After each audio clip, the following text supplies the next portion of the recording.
नमस्कार, आप यंग भारत देख रहे हैं। मैं हूं आपके साथ दुष्यंत राघव। चुनावी चर्चा के लिए गुजरता हुआ मैं गांव की तरफ जा रहा था। रास्ते में मैंने देखा कि एक तरफ बहुमंजिला सोसाइटी है, इमारतें हैं, और एक तरफ उसके सामने चाय का एक खोखा है।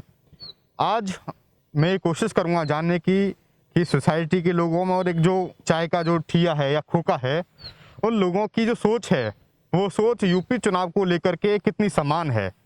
वो क्या मानते हैं कि एक चाय के खोखे वाले के लिए और एक सोसाइटी वाले के लिए ये सरकार कितना काम कर पाई, और 5 साल के दौरान क्या इनके मन में रहा कि अब की बार किसकी सरकार, और कितने मुद्दे इनके हल हो पाए। तो सबसे पहले जो शुरुआत करूंगा, मैं चाय वाली दादी हैं, इनसे बातचीत करूंगा। क्या नाम है आपका? संतोष। आपके सामने बहुमंजिला जो है सोसाइटी है, एस्पायर नाम है इसका, और आप यहाँ रहती हैं। कितने साल से यहाँ चला रही हैं? मैं 9 साल से चला रही हूँ 9 साल से चला रही हैं जी। 5 साल इस सरकार के गुजर चुके हैं, अब चुनाव होने वाले हैं। 5 साल में कुछ माहौल बदला है कुछ? हाँ जी, बहुत बदला है यहाँ पर। यहाँ पर पहले बहुत चोरियाँ होती थी।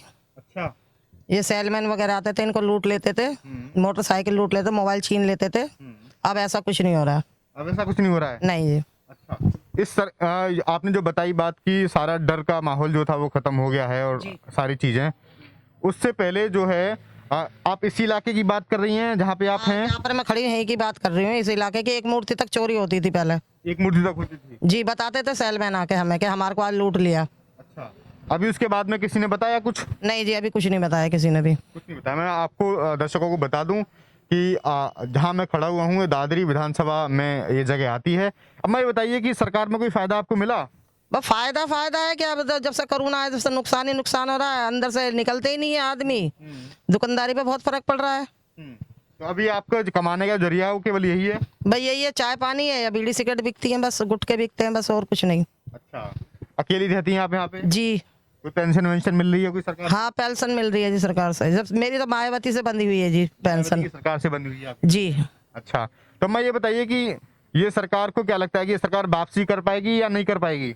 अब ये तो ये ऊपर वाले के हाथ में है जी, वापसी कर पाएगी कि नहीं कर पाएगी जी, ये मैं नहीं कह सकती जी कुछ। अच्छा, आपके पास लोग आते होंगे अम्मा, जैसे कुछ सोसाइटी के लोग अभी यहाँ बैठे, मैं कैमरामैन से थोड़ा दिखाएं, वो इनसे मैं बातचीत करूंगा। ये ऐसे लोग अम्मा आपके पास आते होंगे, सैकड़ों लोग डेली आते होंगे। क्या चर्चा चलती है कि बीजेपी आएगी या जाएगी? जी, ऐसी बात वो करते हैं तो हम उनके पास नहीं बैठते, हम अपने काम से मतलब काम रखते हैं जी। तो आपको क्या लगता है सरकार को वापस आना चाहिए क्या? बिल्कुल आना चाहिए जी। ठीक काम कर रही है सरकार? बिल्कुल ठीक काम कर रही है जी। बिल्कुल ठीक काम कर रही है। क्या होना चाहिए सरकार से? अम्मा आप क्या कहना चाहेंगी? आपको क्या मिलना चाहिए? ऐसा होना चाहिए जी कि गरीब आदमी का भला हो जाए बस। गरीब आदमी इस टाइम भूखा मर रहा है। अब ये सोसाइटी के कुछ लोग हैं, उनसे मैं बातचीत करूंगा कि 5 साल के दौरान योगी आदित्यनाथ की सरकार का कार्यकाल कैसा रहा और वो कैसा उसे आंकते हैं। क्या नाम है आपका? एस के ठाकुर। क्या कहना चाहेंगे आप? अभी मेरी अम्मा से बातचीत हुई और उन्होंने बताया कि कानून व्यवस्था के मामले में सरकार अव्वल रही है। 5 साल पहले तक यहाँ पे चोरी होती थी, सेल्समैन को लूट लिया जाता था। क्या कहना चाहेंगे? आपको लगता है कि ये बदलाव हुआ है? हाँ बिल्कुल बिल्कुल, पहले गवर्नमेंट से और पहली जो सरकारें थी उससे काफ़ी इम्प्रूव्ड लॉ एंड ऑर्डर तो खास करके शहरी क्षेत्रों में हुआ है। खास करके जब से ये कमिश्नरेट सिस्टम लागू हुआ है तब से काफ़ी चीज़ें बदल गई है और पुलिसिंग भी काफ़ी ढंग से हो रही है और लॉ एंड ऑर्डर तो ठीक है, काफ़ी बेहतर है पहले से। तो इस हिसाब से शहरी क्षेत्रों में बीजेपी को कोई प्रॉब्लम नहीं होने जा रही है। लेकिन जो ओवरऑल स्टेट का परिप्रेक्ष्य है उस हिसाब से काफ़ी चीज़ें इनके मतलब फेवर में नहीं जाती हुई दिखाई दे रही है, चाहे किसान आंदोलन के समय का हो या फिर ईस्टर्न यूपी में जो कास्ट कम्बिनेशन हुआ है, तो उससे थोड़ा सा डाउट लग रहा है कि क्या नाम है सरकार रिपीट हो जाए, ये बहुत बड़ी बात होगी। क्योंकि इस तरीके के कम्बिनेशन और इस तरीके के जो परिस्थितियां हैं, ऐसे में अगर सरकार पुनः बन जाती है तो ये बहुत बड़ा मतलब आश्चर्य होगा। चांसेस क्या लग रहे हैं आपको? सपा के लग रहे हैं क्या? ऑब्वियसली अभी जो दिख रहा है उस हिसाब से तो अपोजिशन में सपा ही दिखाई दे रहा है। अखिलेश के अंदर क्या दिखता है आपको? वापसी होनी चाहिए अखिलेश के फेवर में या अखिलेश के इसमें नहीं है। एक्चुअली बीजेपी हारेगी और जनता जो वोट कर रही है अखिलेश को नहीं वोट कर रही है, वो बीजेपी के अगेंस्ट वोट करना चाह रही है, ऐसा परसेप्शन बनता हुआ क्रिएट होता है। अभी उन्होंने बताया कि जो लोग हैं वो भारतीय जनता पार्टी और मतलब योगी आदित्यनाथ की सरकार को अप्रोच तो कर रहे हैं कहीं ना कहीं लॉ एंड ऑर्डर के मामले में, लेकिन वो अखिलेश को वोट नहीं देना चाहते, लेकिन भाजपा को वोट नहीं देना चाहते, इसलिए अखिलेश आएंगे। नहीं, हमारी राय से बीजेपी की ही गवर्नमेंट आएगी। अखिलेश का हमारे पास ऑप्शन किसी भी रीज़न से नहीं बनता है। पिछले अगर जब भी इनका कार्यकाल रहा है तो मैं प्रयागराज से मैं बिलोंग करता हूं, तो हमारे यहाँ पर जो माफियागिरी होती थी, जैसे वहाँ के बहुत बड़े माफिया अतीक अहमद हुआ करते थे, आज वो अहमदाबाद के जेल में बंद हैं।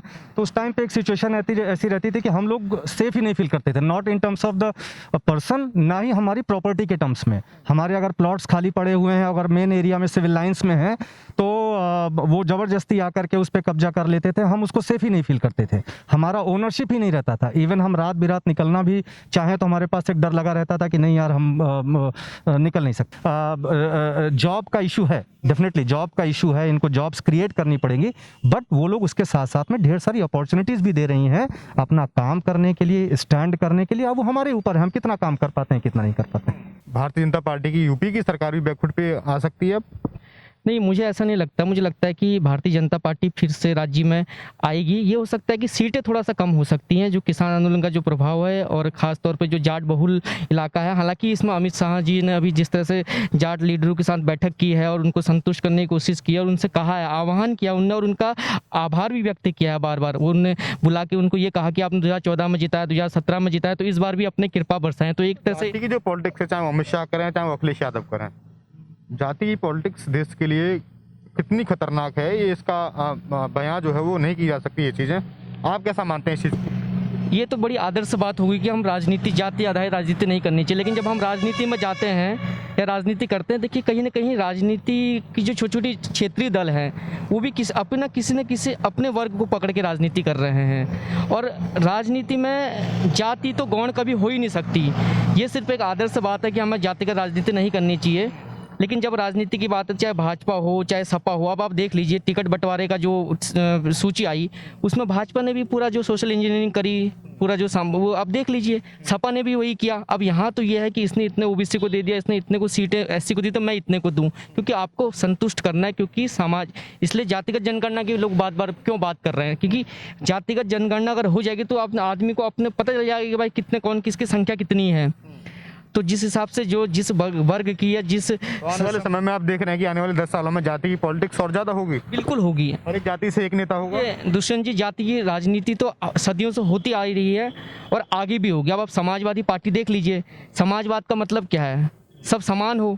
लेकिन समाजवाद में अब आप देखिए एक ही पार्टी, एक ही परिवार के पास सारी राजनीतिक शक्ति है, शक्ति का केंद्रीकरण है, और सारे जो वर्चस्व है वो एक ही परिवार का है। तो फिर कहाँ समाजवाद है? कानून व्यवस्था के आगे क्या सारे मुद्दे गौड़ हो जाते हैं, चाहे वो मुद्दा बेरोजगारी का हो या मुद्दा महंगाई का हो या वो मुद्दा आवारा पशु जो किसानों की फसलों को नुकसान कर रहे हैं, सारे मुद्दे गौड़ हैं, छोटे हैं? देखिए, हमारा देश जो है ना सबसे बड़ा देश है देखा जाए तो। अब जब समस्याएं ये होती क्या नाम है आपका? नाम बताइए। नरेंद्र सिंह। क्या करते हैं? मैं जॉब करता हूँ जी। अब जो ये समस्याएं हैं ना, एक छोटा सा उदाहरण देता हूँ। हमारे लिए बहुत इजी होता है बैठ के चाय पे, जी गवर्नमेंट काम नहीं कर रही, वो कर रहा। आप ये देखिए, घर चलाना एक आदमी के लिए 4 परिवारों का कितना मुश्किल होता है, तो देश चलाना तो बहुत बड़ी बात है। पहली चीज तो ये। अब आती है बात कि काम नहीं हुआ। Nobody is perfect in this world, ये कहावत है, राइट? तो कोई चीज, बात ये नहीं थी काम नहीं है, बात ये कि नीयत कैसी है, ठीक है? तो नीयत के हिसाब से अगर देखा जाए, मैं आपको एक छोटा सा उदाहरण देता हूँ। आज से लगभग 7 से 8 साल पहले जब इस नोएडा में फ्लैट्स बहुत सस्ते होते थे, तब मैं यहाँ पे पर्सनली इंटरेस्टेड नहीं था लेने के लिए। मैंने ये फ्लैट लिया 2018 में। मैंने ये जो है, ये मैंने इसीलिए लिया 2018। जो लोग हैं वो सारे इसी फ्लैट के रहने वाले हैं, जो मेरे कैमरामैन दिखा रहे हैं आपको। इसीलिए लिया है कि मुझे पता है कि मेरा परिवार और मैं खुद यहाँ पे सुरक्षित हूँ, और ये बीजेपी की सरकार आने के बाद हुआ है। क्या नाम है आपका? रिंकेश कुमार। बताइए, कहाँ रहते हैं? एसएस पर जी। क्या कुछ लग रहा है? क्या है अब की बार माहौल? मेरे पॉइंट ऑफ व्यू से तो बीजेपी। बीजेपी क्यों? क्योंकि उसके टाइम पीरियड में सिक्योरिटी ज़्यादा मिली, और जैसे देखा जाए जब सपा गवर्नमेंट में थी, मैं बेसिकली आगरा से रहने वाला हूँ, तो वहाँ बहुत ज़्यादा प्रॉब्लम होती थी घर से निकलना। वहाँ एक हमारे पास में एक गांव पड़ता है यादवों का, बरौली अहीर, वहाँ से रोड क्रॉस करना ही मुश्किल था। आप 6-7 बजे के बाद वहाँ से निकल नहीं सकते थे, पकड़ के पीटना ये सब चलता था वहाँ।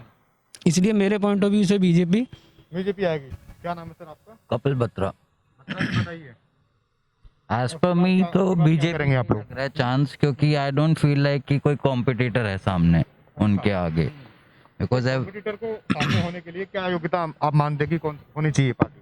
इक्वलाइजेशन होना चाहिए। ये नहीं है कि अपना वो होना चाहिए कि अपने फैमिली वालों को सबको लड़ाते रहो, नए लोगों को मौका देना चाहिए। बाकी बीजेपी ने जब भी आई है काफ़ी प्रॉब्लम्स दूर हो गई, जैसे फ्लैट्स नहीं मिलते थे लोगों को, उन्होंने रेरा का अपॉइंट किया कि अपना फ्लैट्स वगैरह का टाइम पीरियड डालो, सारी चीज़ें हैं कि टाइमली मिल जाए पोजीशन वगैरह लोगों को।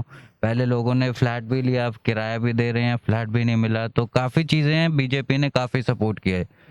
तो उसी को देखते हुए आई फील लाइक कि बीजेपी आनी चाहिए। मैं आपको बता दूं कि गुजरते हुए जा रहा था, मैं पहले आपको बता चुका हूं, और कोई ऐसा नहीं है कि एक पार्टी के समर्थक मिल गए हों। और यहाँ पे अगर हम देखें पूरी चर्चा समाप्ति की तरफ है कि सारे लोग ओवरऑल चाय वाले से लेकर के और एक सोसाइटी के लोगों तक, फ्लैट के लोगों तक एकदम एक तरफा बीजेपी का माहौल लग रहा है। तो कुछ कमियां भी तो रही होंगी सरकार में, ओवरऑल सब अच्छा रहा?